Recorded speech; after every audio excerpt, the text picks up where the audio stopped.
Sa niya nakatlaw, na wala pa punta sa sulubuhon, kung sa panahon na wala niya hitanugin, takot-takot siya sa iyang kagalon, o nagkagukod sa lilanganan sa upang pampalasan na sulubuhon.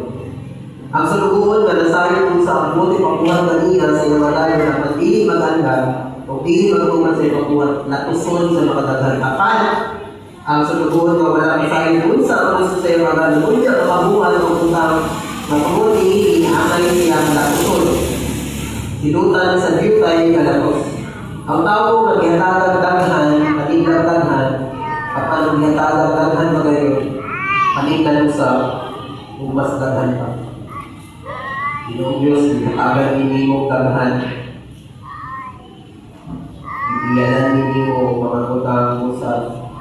Marami kami na katunay una-una na manapot kami mahatag kami o accounting, mahatag husay sa mga utang na iuwikiyan ka namin.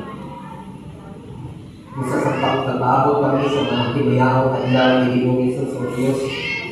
Kung walang Espiritu pa kami na mamahimong pagumahon, mamahimong mapinadayon, mamahimong maalamon at malakumon. Magbabati mo kayo sama ni Ginoong Yesus sa aking pagkulanin. Walang nagtuon kami karoon o Diyos sa itong pulo. Araw ng aming pagpangistorya, ang aming pagkunauna, ang aming paglakaw, ay sama kayo ni Kristo Jesus. Salamat kayo na panahon, salamat sa iyong katawan na nagtapo karoon. Biyahi ang aming una-una, pagtuon o paglakad. Hindi ka na ng pinatugyan sa kanal ni Ginoong Yesus. Amen. Makita nato sa mga verses na atong studihan karon na i-picture out si Ginoong Yesus kani as the master or ang agalon. Ang agalon sa panimalay or the master of the household. And then gusto sa master na ang iyang mga sulubuon, which is kita sa atong panahon karon and before mga disciples and mga followers ni Ginoong Yesus, gusto ni Ginoong Yesus na andang kanunay ang iyahang mga servant sa iyahang pag-abot. Isip na siya ang master.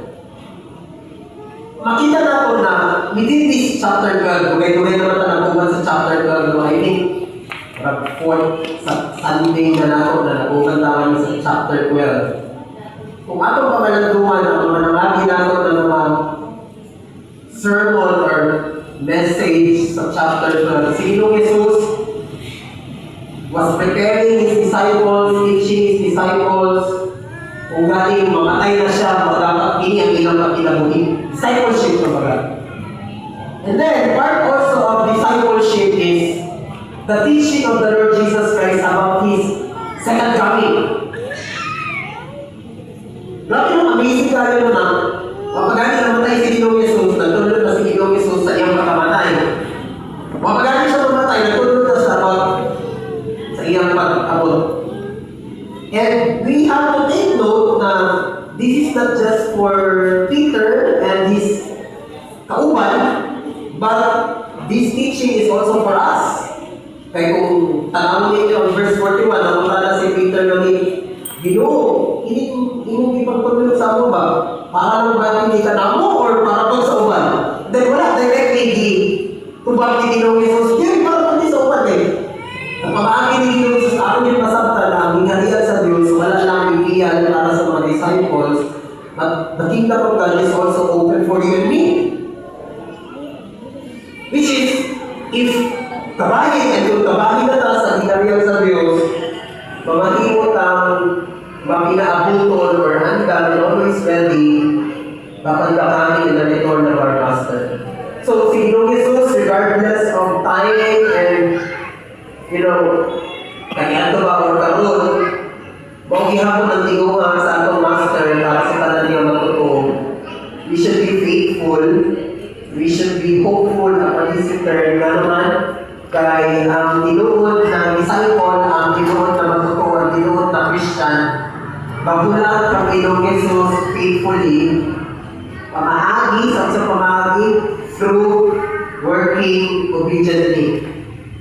So, kini na pagulat na ito Panginoong Jesus, it's not passive.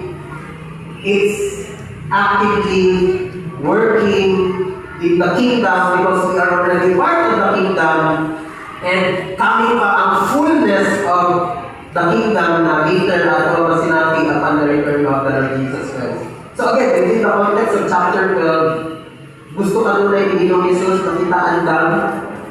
Ang mga ginunan ni Ginoong Jesus dapat hindi mahadlok sa mga taumanong pagpangulga. That's why the Lord Jesus Christ in chapter 12, He keeps on repeating, do not fear, do not be afraid, do not fear. And then, gusto si Ginoong Jesus na mga himutang